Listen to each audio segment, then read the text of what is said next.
Bonjour tout le monde, ça me fait vraiment plaisir de discuter avec vous des nouveautés dans le traitement de la LLC avec les nouvelles données que l'on a eues dans les deux derniers congrès internationaux, soit celui de l'ASCO 2021 et de l'EHA 2021. Mon nom est Stéphane Doucet. Je suis un hémato-oncologue qui travaille au CHUM à l'Université de Montréal. Donc, comme divulgation de conflits d'intérêts potentiels depuis 2017, j'ai travaillé en collaboration avec différentes compagnies pharmaceutiques, surtout pour des comités aviseurs des compagnies suivantes. Donc, dans les questions qui ont été examinées dans les études à l'ASCO et à l'EHA cette année, on a vérifié les données d'innocuité et d'efficacité à long terme pour l'acalabrutinib pour le traitement en première intention, des profils d'innocuité pour les nouveaux inhibiteurs de BTK, dont le zanabrutinib, l'efficacité des inhibiteurs de BTK de deuxième génération comparée à l'ibrutinib, puis des traitements à durée fixe avec inhibiteurs de BTK et inhibiteur de BCL2, qui est le venetoclax en première intention maintenant. Donc, on va reviser ces abstracts et ces résumés les plus pertinents de ces deux congrès ensemble. Juste un rappel pour l'approbation des nouveaux agents là, par Santé Canada. Ça ne veut pas dire les remboursements des différentes provinces. Souvent, il y a des différences. Donc, pour l'acalabrutinib, c'est approuvé pour la LLC en première intention, soit en monothérapie ou avec l'association d'obituzumab.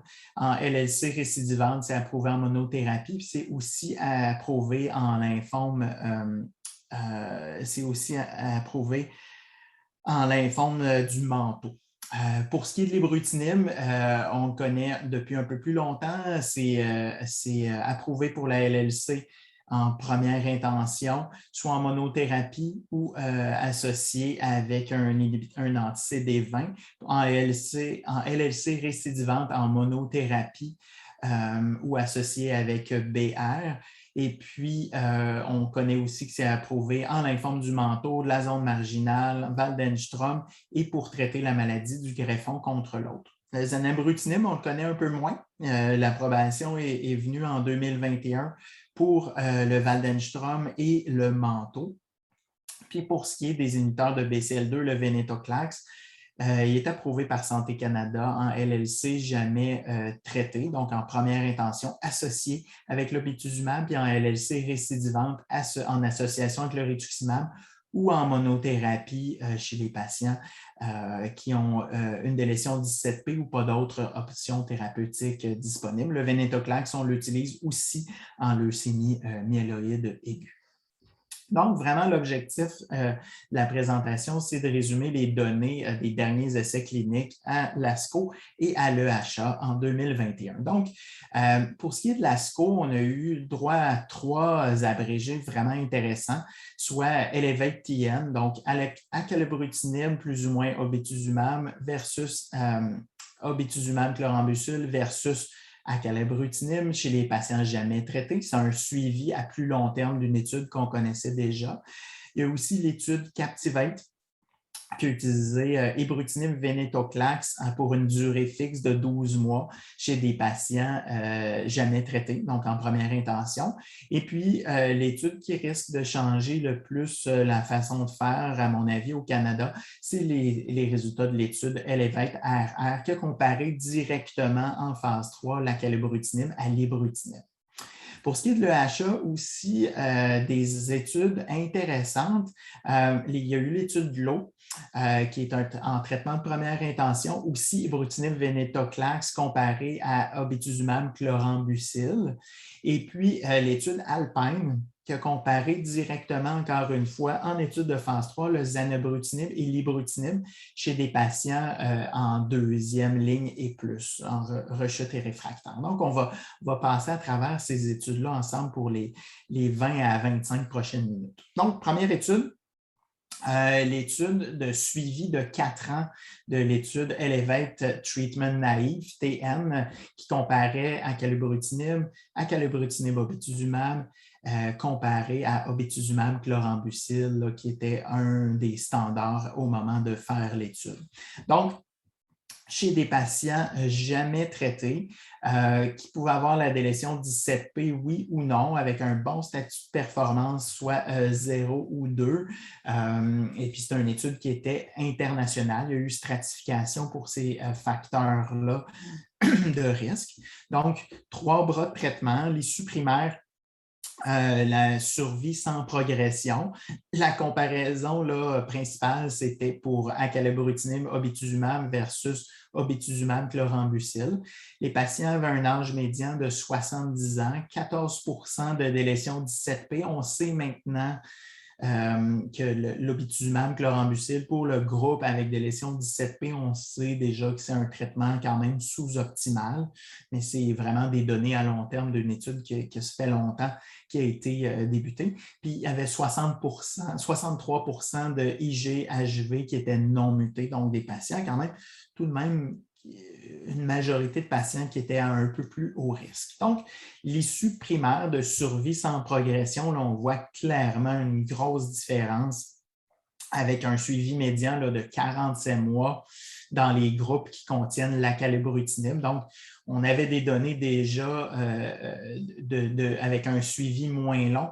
C'est surtout un peu conforter plutôt l'efficacité de ce traitement-là à base d'acalabrutinib qui a été montré là, à l'ASCO.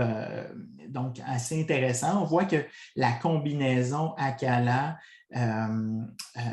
obétuzumab comparée à l'Acala seul aussi semble un peu plus performante, mais par contre, c'est sûr qu'il y a un aspect d'immunosuppression avec l'ajout d'un anti-CD20 qui n'est pas à négliger, puis un enjeu de coût aussi. Donc, pour poursuivre pour les données d'efficacité de cette étude-là, la survie globale, ça n'a pas été atteint dans aucun des groupes. Il y avait une tendance à avoir une meilleure survie globale dans le groupe de combinaison avec l'acalabrutinib. Le taux de réponse globale aussi était meilleur. Et puis, même chose pour la maladie résiduelle, toujours en faveur de l'acalabrutinib obétuzumab comparé au bon vieux chlorambucil obétuzumab.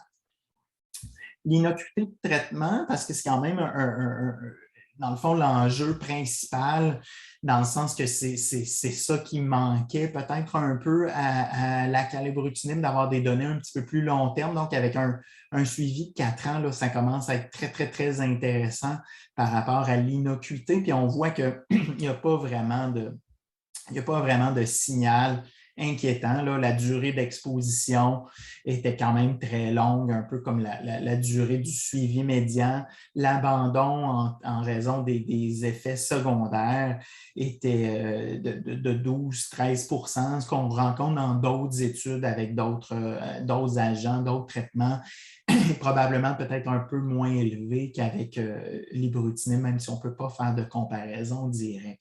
Les effets secondaires les plus fréquents n'ont pas vraiment changé avec un suivi plus long. On sait déjà quand on utilise l'acalabrutinib que les céphalées, mais c'est surtout au début. Je vous dirais que la vaste majorité, c'est au début. Et puis, des effets secondaires des inhibiteurs de BTK, là, diarrhée, fatigue, arthralgie, de la toux ou des symptômes liés un peu à l'immunosuppression, là, on les rencontrait dans les pourcentages que vous voyez à l'écran. Et ce qui était plus fréquent dans le groupe obétuzumab chlorambucil, c'est la neutropénie, les nausées, puis les RLP, c'est les réactions liées à la perfusion, évidemment. Avec l'obétuzumab, on en voit. Ce qui est intéressant, c'est qu'on dirait qu'en le combinant avec l'acalabrutinib versus en le combinant avec le chlorambucil, c'était beaucoup moins fréquent. Comme vous voyez, 14 dans le groupe Acala-Obi versus 40 dans Obi-chlorambucil. Et puis, même chose pour les grades 3, là, très, très peu fréquents quand même dans les deux groupes, mais encore moins quand on utilise avec un inhibiteur de BTK avec l'Acala. Pour les manifestations indésirables, les effets secondaires d'intérêt clinique, là, comme la fibrillation auriculaire, là, on voit qu'il y en a eu quand même très peu. Même chose au niveau des saignements et des saignements là, plus graves. Même chose, point de vue hypertension, là, un 7,9 %. Les infections, ça, c'est quand même assez fréquent, mais on sait que c'est fréquent en leucémie lymphoïde chronique en général. Là. Donc, puis les signaux là, par rapport à des néoplasies secondaires aussi semblent assez rassurants à ce niveau-là. La conclusion des auteurs pour cet abstract-là, c'est que l'acalabrutinib seul ou associé à l'obétuzumab, ça entraîne une maîtrise de la maladie quand même très durable, un bon profil de tolérance, puis elle amène plus de flexibilité dans l'adaptation d'un traitement, soit une monothérapie ou une association chez les gens qui n'ont jamais été traités. Donc, dans une perspective canadienne, quand on en a discuté, notamment avec Dr. Owen de Calgary, donc notre perspective un peu canadienne, c'est que l'analyse à 4 ans des patients qui n'ont jamais été traités, ça permet de valider, l'efficacité de cette molécule-là, mais aussi l'innocuité d'avoir un suivi un peu plus à long terme, ce qu'on avait moins avec l'acalabrutinib comparé à l'ibrutinib. L'ajout d'obétuzumab, là, on est un peu partagé dans cet ajout-là. Il semble y avoir quand même une certaine efficacité supplémentaire qu'on va chercher, certainement pas encore jusqu'à maintenant pour la survie globale, mais la survie sans progression semble l'ajouter un petit peu, mais il y a certainement un peu de toxicité ajoutée l'obétuzumab. Et puis, ce qu'on pensait qui aurait pu être intéressant comme étude de vérifier vraiment la comparaison entre acalabrutinib et obétuzumab venetoclax, qu'on sait aussi qui s'en vient, qui se dégage comme une option là, éventuelle de traitement de première ligne, d'avoir cette comparaison directe. Peut-être qu'on rêve un peu en couleur. Puis, pour compléter notre perspective canadienne, c'est sûr que même avec une étude comme ça, il y a encore plusieurs facteurs qui entrent en ligne de compte pour choisir quel traitement on va choisir pour nos patients, l'âge, les comorbidités, le niveau de risque de la maladie, le coût des traitements, évidemment l'accessibilité, le remboursement dans les différentes provinces ou parmi les régimes d'assurance privée des patients est quelque chose à tenir en compte étant donné le coût de ces traitements-là. On pense qu'avec des données comme ça, de toute façon, chez les gens qui ont une délétion 17P ou une mutation de P53, il faut le continuer à long terme. Puis, ce qu'on n'a pas vraiment, c'est si on commence obétuzumab, venetoclax en première ligne, est-ce qu'on va changer quelque chose si on utilise plutôt nos inhibiteurs de BTK en deuxième intention. On sait que probablement, vu que c'est une durée fixe, venetoclax, obétuzumab, probablement que ça va être moins coûteux. Mais évidemment, vu que ça implique des perfusions, il y a certains patients qui habitent plus loin des centres qui ont des perfusions de chimio ou des patients qui habitent vraiment très loin en région, que ça va peut-être être un traitement là, un peu plus difficile, mais probablement pour la minorité des patients. Deuxième étude, qui est une étude quand même qui va changer ou qui a probablement même déjà changé votre pratique, c'est l'étude ELEVATE-RR, donc qui était la comparaison directe entre acalabrutinib et ibrutinib. C'est quelque chose qu'on attendait depuis un petit bout. Je vais vous faire un résumé de cette étude-là. Donc, c'est des gens qui ont déjà été traités pour leur LLC. Qui étaient à haut risque. Et puis, les gens étaient exclus s'il y avait une maladie cardiovasculaire concomitante, s'ils prenaient du coumadin ou un autre antagoniste de la vitamine K. Et évidemment, il ne devait pas avoir reçu d'ibrutinib ou un inhibiteur dans la voie du B-cell receptor, ou il ne fallait pas qu'il ait déjà utilisé le venetoclax ou un autre agent de cette classe-là. Donc, dans cette population-là, on a utilisé acalabrutinib en comparaison directe avec ibrutinib aux doses habituelles que vous connaissez là, pour ces deux molécules-là. L'issue primaire, c'est un issue de non-infériorité sur la survie sans progression. Donc, le principal critère d'évaluation de la survie sans progression, on voit là qu'après un suivi médian de 41 mois, il ne semble pas avoir de différence entre les deux.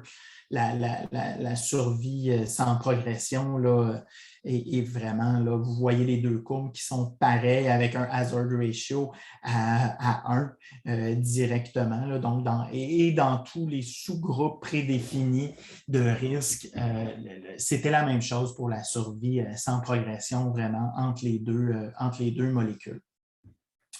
Dans les critères d'évaluation secondaire, c'était quelque chose probablement qu'on se doutait ou que les gens qui n'ont pas entendu parler de l'étude se doutaient. C'est des molécules qui, dans d'autres comparaisons plus indirectes, semblaient similaires. Mais une des choses que les gens avaient hâte de voir, c'est surtout les effets secondaires, parce que ce qui était rapporté avec l'acalabrutinib, il semblait y avoir moins d'effets secondaires, notamment plus cardiovasculaires, fibrillation auriculaire, hypertension. Mais encore une fois, sans comparaison directe, c'est difficile de dire si vraiment il y avait des différences. Des fois, c'est des populations qui sont différentes. Il n'y a rien de mieux qu'une étude randomisée, contrôlée de phase 3 pour regarder ça. Puis dans le fond, on a vu dans l'étude Elevate-RR que quand même le taux de fibrillation auriculaire était différent et inférieur avec l'acalabrutinib. Il y a eu des abandons de traitement dans le groupe ibrutinib pour fibrillation auriculaire, mais pas dans les gens traités avec acalabrutinib. Le délai était aussi plus long avant l'apparition de la fibrillation auriculaire. Et puis, dans tous les sous-groupes de ça aussi, on a vu ça. Pour ce qui est des infections, la transformation en Richter, vraiment pas de différence. Puis comme je vous dis, en termes d'efficacité, aussi pour la survie globale, il n'y a pas de différence. En termes d'efficacité, c'est vraiment très, très, très semblable. C'est en termes plus d'effets secondaires qu'il y avait des différences là, significatives. Pour ce qui est des autres effets secondaires là, de grade 3 ou plus, on voit que quand même, il y a un petit peu plus d'abandon de traitement en groupe ibrutinib, mais en termes d'effets secondaires de grade 3, ça se ressemble quand même, ça se ressemble quand même. Le taux de décès en relation ou dans les 30 jours suivant l'administration de la dernière dose, là, ça semble un petit peu élevé, là, mais c'est en utilisant cette critère-là de décès survenant dans les 30 jours suivant l'administration. Ce n'est pas nécessairement une cause directe, de cause à effet. Là. Quand on voit ça, ça fait sursauter un peu, là, mais ce n'est pas nécessairement des décès directement reliés. Donc, dans les effets secondaires relativement fréquents qui étaient différents entre les deux molécules, ont été soulignés là, ici en rouge. Là, il y avait plus de diarrhée dans le groupe ibrutinib, dont de diarrhée de grade 3. Il y avait plus de céphalée, comme on s'en doute, dans le groupe acalabrutinib, très, très, très peu de grades élevés. Un petit peu plus de tout aussi dans le groupe acalabrutinib. Pour ce qui est des arthralgies, de l'hypertension artérielle, des ecchymoses, contusions, puis on l'a parlé, la fibrillation auriculaire, c'était plus fréquent dans le groupe ibrutinib. Pour ce qui est de la fatigue, c'était assez comparable, mais on dirait qu'il y avait un peu plus de fatigue de grade 3 là, dans dans le groupe acalabrutinib. Donc, un profil quand même d'effets secondaires, là, un peu plus de céphalée et de tout dans le groupe acalabrutinib.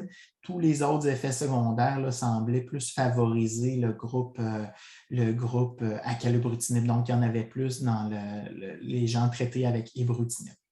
Donc, il y a eu, parce qu'on sait, c'était rapporté, les gens en ont discuté, il y a eu des arythmies ventriculaires, donc pas de la FA, des arythmies encore plus graves chez des patients traités avec l'ibrutinib. C'est sûr que c'était seulement 3 patients, mais quand même, c'est quelque chose qu'on avait déjà entendu parler, puis il n'y en a pas eu dans le groupe acalabrutinib. C'est difficile de conclure là-dessus. Puis même chose pour les saignements, là, on sait qu'il y en a un peu plus dans le groupe Acala pour ça. Donc, quand on faisait l'accumulation ou la sommation d'hypertension, hémorragie, diarrhée, arthralgie, FA, c'était inférieur avec Acala comparé à ibrutinib. Donc, la conclusion des auteurs là, pour cette présentation-là, l'ASCO, c'est qu'il n'y a pas de différence d'efficacité entre Acala et ibrutinib et que acalabrutinib était mieux toléré, notamment pour des effets secondaires, certains effets secondaires qui sont seulement dérangeants pour le patient, mais aussi d'autres comme la fibrillation auriculaire là, qui complique quand même la vie des patients avec l'ajout d'anticoagulation, l'ajout de médication pour de l'hypertension qui peut être quand même assez... je dirais pas difficile parce que c'est pas difficile, mais qui amène d'autres médications. Les patients n'aiment pas ça quand on leur rajoute des pilules pour traiter des effets secondaires de leurs pilules. Donc, une autre étude intéressante, celle-là qui a été présentée à l'EHA, une autre étude de phase 3 qui compare là, deux inhibiteurs de BTK, le zanubrutinib qu'on connaît moins, parce qu'il est plus nouveau, comparé à l'ibrutinib chez des patients qui avaient déjà été traités, donc en récidivant réfractaire cette fois-ci. Donc, c'est l'étude Alpine des patients qui ont eu au moins une ligne de traitement avec de la maladie mesurable, qui excluait les transformations de Richter, évidemment qui excluait la prise d'un inhibiteur de BTK dans le passé, puis qui excluait les patients traités avec Coumadin ou autres inhibiteurs de la vitamine K. Donc, comparaison là, très directe entre zanubrutinib et ibrutinib. Encore une fois, une étude de non-infériorité. Cette fois-ci, pour le taux de réponse global, on pourrait critiquer cette partie-là. Mais bref, c'est comme ça qu'ils l'ont fait. Il y avait 20% de gens, de patients avec des lésions 17P ou une mutation de P53. Donc, le principal critère d'évaluation, comme mentionné, c'était le taux de réponse global qui était supérieur avec le zanubrutinib, 78,3 comparé à 62,5. Même chose pour les gens avec des lésions 17P, 83 versus 53,8. Donc, quand même intéressant. Une molécule qui amène plus de taux de réponse global. Je vous dirais, avec des molécules comme ça qu'on continue très longtemps, s'il n'y a pas de progression de la maladie puis que la maladie est relativement contrôlée, ce n'est pas nécessairement quelque chose qui est extrêmement important, mais on voit quand même, ils n'ont pas juste rapporté le taux de réponse global, évidemment, dans la survie sans progression. Le P, ce qui est intéressant, le P est significatif, mais ce n'était pas une analyse qui était vraiment prévue. Donc, ils l'ont rapporté 95 à 12 mois versus 84 %. Par contre, on sait là aussi qu'il y avait quand même des différences entre acalabrutinib et ibrutinib là, dans l'étude précédente, puis que finalement, au final, avec un suivi médian plus long, il n'y avait pas vraiment de différence. Fait qu'il faut prendre ça quand même avec un grain de sel, mais en tout cas, certainement une molécule très, très efficace, le zanubrutinib. Puis pour ce qui est, encore une fois, un aspect bien important dans ces molécules-là, l'innocuité, les effets secondaires, il y avait un peu plus de neutropénie, un peu plus d'IVRS, un peu plus de tout dans le groupe zanubrutinib. Puis ce qui était plus fréquent dans le groupe ibrutinib, c'est les diarrhées, les arthralgies et les spasmes musculaires. Donc, si c'est juste de ça, c'est quand même assez, là, il y a des petites différences, mais pas nécessairement majeures. Pour ce qui est, par contre, de la fibrillation auriculaire, ça semble un agent qui en cause peu, un peu comme la calibrutinib, comparé à l'ibrutinib, qu'on avait un taux de 10 comparé à 2,5 %. Donc, on voit là, un intérêt, encore une fois, avec un inhibiteur de deuxième, troisième génération, là, comme le zanubrutinib. Les conclusions de l'auteur là, à l'EHA, c'était que les données de Alpine semblent indiquer qu'il y a un meilleur taux d'occupation du BTK avec le zanubrutinib, meilleur résultat en termes de taux de réponse. Je pense qu'il est un peu tôt pour conclure définitivement plus que ça. Un profil d'innocuité quand même très intéressant pour cette molécule-là. Dans notre perspective canadienne, encore une fois, là, c'est sûr que si on utilise Acala, zanubrutinib, avec moins d'effets secondaires, notamment les toxicités cardiaques, c'est quand même intéressant. Fait que même s'ils sont d'une efficacité similaire, on dirait que les deuxièmes générations ont un profil de toxicité qui est quand même un peu supérieur. Dans les questions qui restent, c'est certain que c'était la comparaison directe ibrutinib à calibrutinib, c'était des gens là, qui avaient un certain niveau de risque par rapport à leur maladie et qui étaient en rechute réfractaire. Est-ce que c'est la même chose en monothérapie? En termes d'efficacité puis d'effets secondaires, personnellement, c'est mon opinion bien personnelle, je ne pense pas que ça serait très différent là, si on faisait la même étude en première intention. Puis avec les données d'Alpine, ce qui est intéressant, c'est que peut-être qu'avec un suivi plus long, peut-être que le zanubrutinib a une meilleure survie sans progression avec un profil d'efficacité, un profil d'effet secondaire peut-être qui va s'avérer, continuer d'être meilleur. Donc, peut-être que ça va être le meilleur des deux mondes, mais il est vraiment trop tôt pour le dire. Donc, comme autre conclusion, la comparaison Ibru-Acala montre un profil d'innocuité qui semble supérieur, moins d'abandon de traitement, moins d'effets secondaires, là, surtout cardiaques. Même chose pour la zanubrutinib, meilleur profil de toxicité, là, surtout cardiaque, je vous dirais. Comme autre abstract qui est intéressant, ce n'est pas quelque chose en tout cas qui va venir, en tout cas qui est prévu pour tout de suite au Québec, mais c'est le traitement du réflexe avec deux traitements de nouvelle génération. Donc, dans cette étude-là, ibrutinib, venetoclax, comparé au bon vieux chlorambucil, obituzumab. Donc, c'est l'étude de l'eau qui a été présentée, elle aussi, à l'EHA. Donc, ibrutinib, venetoclax, là, il y avait au début, pour éviter les lises tumorales, il y avait 3 cycles d'ibrutinib seul suivis d'ibrutinib venetoclax pour 2 cycles, comparé à 6 cycles d'obituzumab chlorambucil dans cette étude-là. Donc, une étude là, quand même intéressante avec des molécules de deuxième génération, mais comme avantage, une durée fixe de traitement.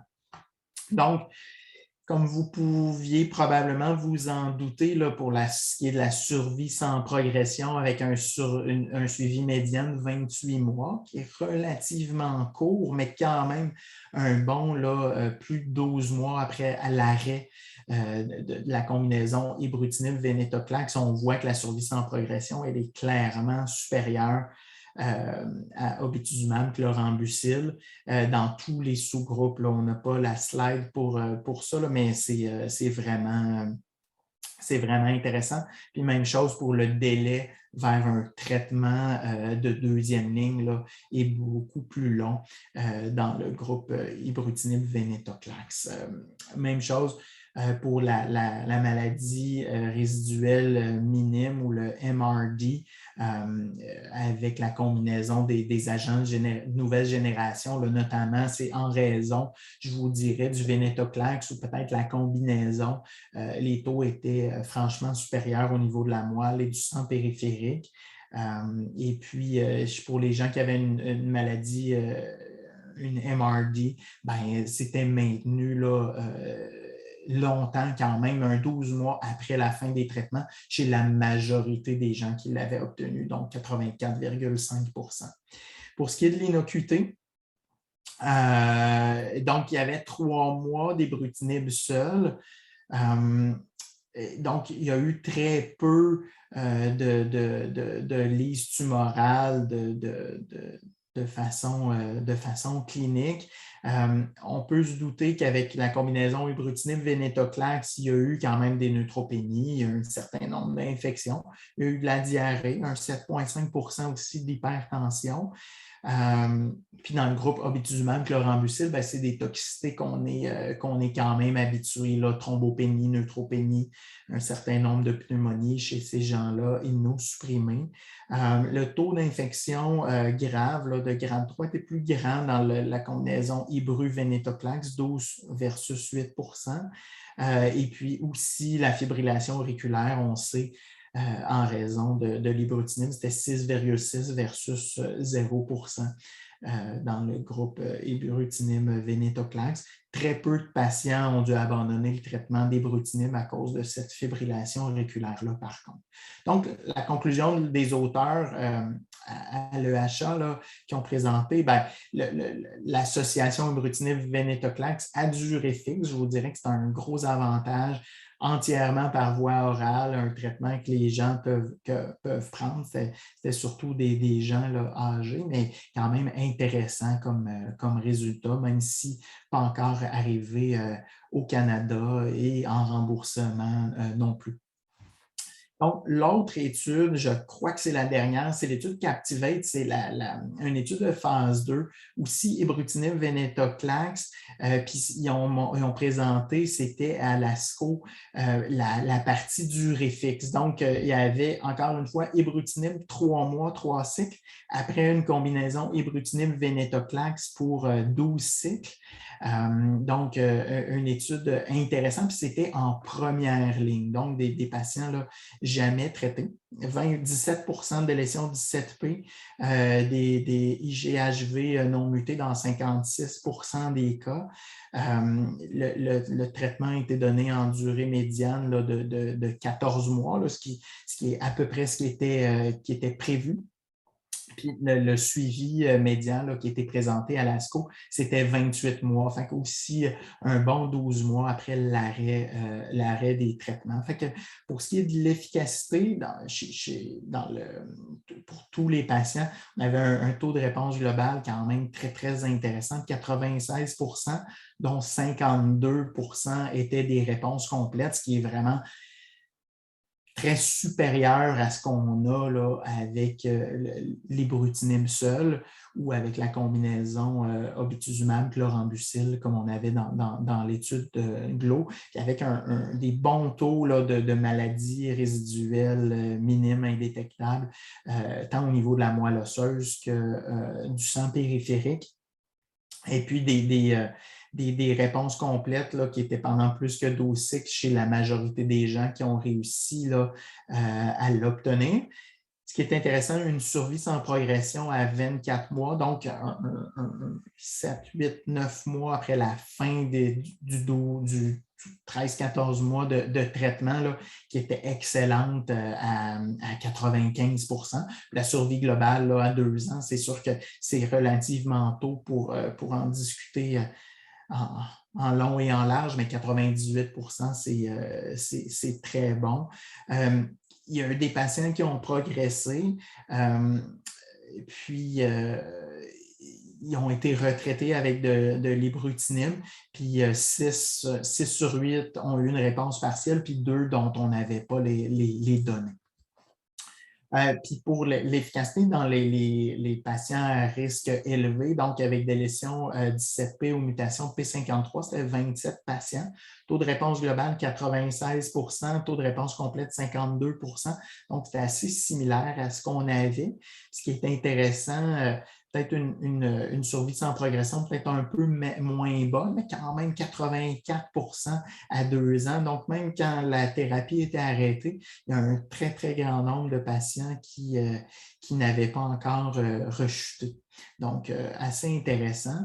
Et puis, une des choses aussi intéressantes de faire le pré-traitement avec 3 mois d'ibrutinib, c'est que la catégorie de risque de syndrome de lise tumorale a changé pour une bonne proportion de patients. Là, il y avait 40 % qui auraient été dans le groupe qui nécessitait une hospitalisation là, pour les premières doses de venetoclax. Avec le 3 mois d'ibrutinib, le 40 % est passé à 18 %, donc assez intéressant. Puis personne n'a eu de syndrome de lise tumorale clinique, là, soit clinique et même pas de laboratoire. Donc, intéressant pour un traitement à base de venetoclax. Pour l'innocuité, on voit que quand même, il y a tout de même eu des effets secondaires de grade 1, 2, surtout. Il y a quand même eu de la neutropénie grade 3, 4 là, dans 33 % des cas, 8 % d'infection. Il y a eu de l'hypertension, de la neutropénie. Il y a eu une mort subite chez un patient qui recevait l'ibrutinib dans la partie des 3 premiers cycles avec ibrutinib.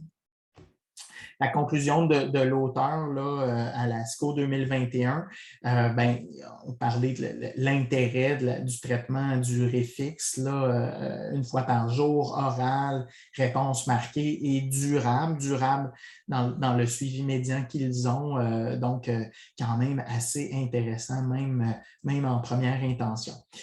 Pour ce qui est de la perspective canadienne, quand on en a discuté par rapport à cela, c'est intéressant.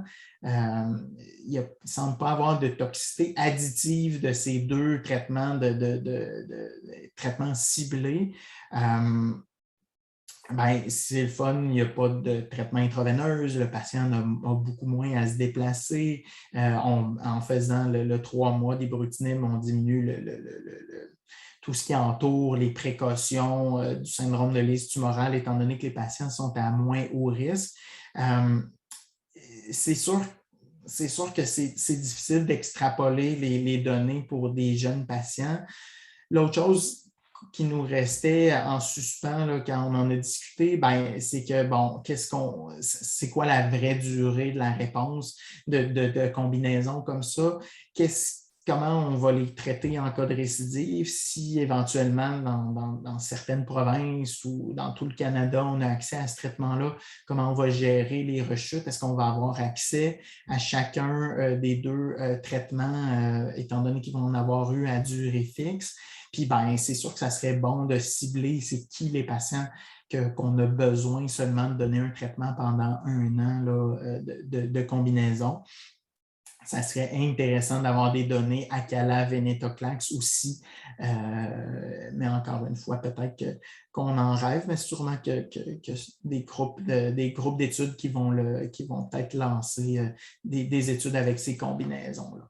Donc, si on récapitule en conclusion là, de l'ASCO 2021 et le HA en LLC, vraiment, là, les imiteurs de 2e génération semblent vraiment aussi efficace et durable en termes d'efficacité par rapport à l'ibrutinib qu'on a depuis plus longtemps.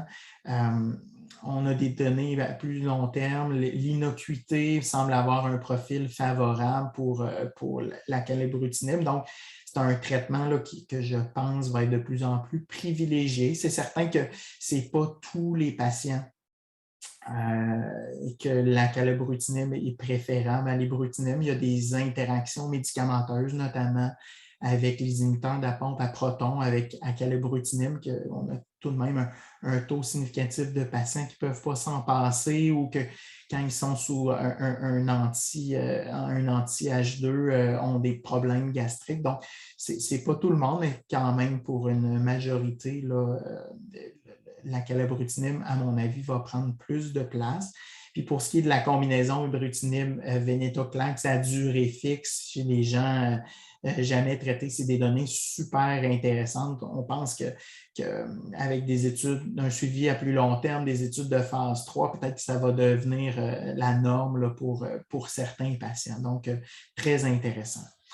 J'en profite pour vous remercier de votre attention et puis ça m'a fait plaisir de partager ça avec vous. Si vous avez des questions, commentaires, là, vous savez où me rejoindre au CHUM à Montréal. Ça me fera plaisir. À bientôt. Merci.